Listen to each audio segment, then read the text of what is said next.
Of all the 90s games to revive, Shadow Warrior was a pretty bizarre choice. It was a cult classic at best, fun, but more or less a Duke Nukem 3D clone but with culturally insensitive jokes. But developer Flying Wild Hog pulled it off, as the 2013 Return and 2016 sequel both showed that first-person shooters could still be over-the-top fun and funny at the same time without any inappropriate dialogue. For the new Lo Wang's third go-around, the open world and the co-op are gone with the focus instead on Lo Wang himself. So, what I'm saying is that if it has two legs, technically it's a wyvern, not a dragon. Lead gameplay designer Pavel Kowalewski told me, quote, "When we were reviving the IP, there were certain ingredients that we needed in order to make it faithful to the original. But now, for Shadow Warrior 3, we wanted to go back to our roots and make a game that's focused on a linear single-player campaign that's filled with over-the-top action from the opening credits."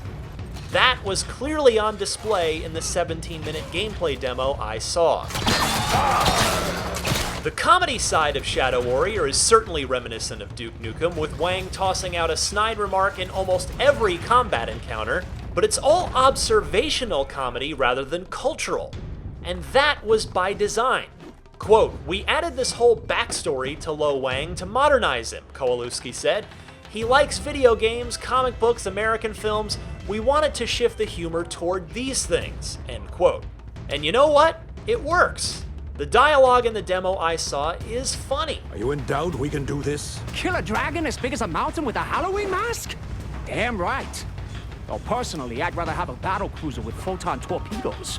But that's not the primary reason I walked away impressed. Gameplay is king, and Shadow Warrior 3 seems to benefit from its renewed focus on a linear, action-packed campaign. Wang wall runs, blasts bad guys with big guns, slices them with his katana, uses a grappling hook to swing from one space to the next. It's high-speed gameplay that seems to vibe nicely with the over-the-top attitude Flying Wild Hog is going for.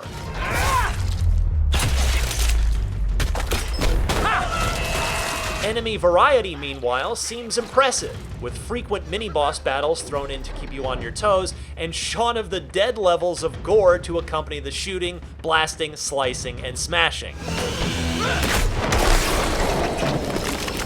Using Unreal Engine 4 helps too. The team switched to it after the previous two games ran on an in-house rendering engine.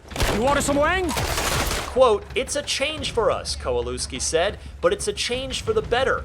Working with Unreal speeds up the development process. The engine is very user-friendly. We are achieving the same goals in less time," end quote.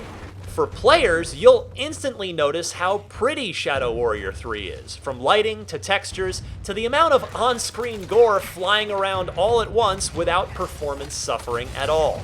Shadow Warrior 3 also clearly echoes Doom, another 90s shooter that's been successfully revived in the past decade.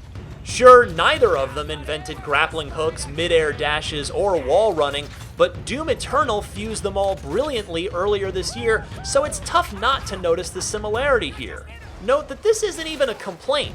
Those mechanics worked in Doom, and mixing in Wang's katana here, plus a healthy dose of over-the-top gore, certainly left me with a lot of optimism about how fun Shadow Warrior 3's combat will be. For more on Shadow Warrior, check out our reviews of the 2013 reboot and 2016's Shadow Warrior 2, and for everything else in the world of video games, stick with IGA.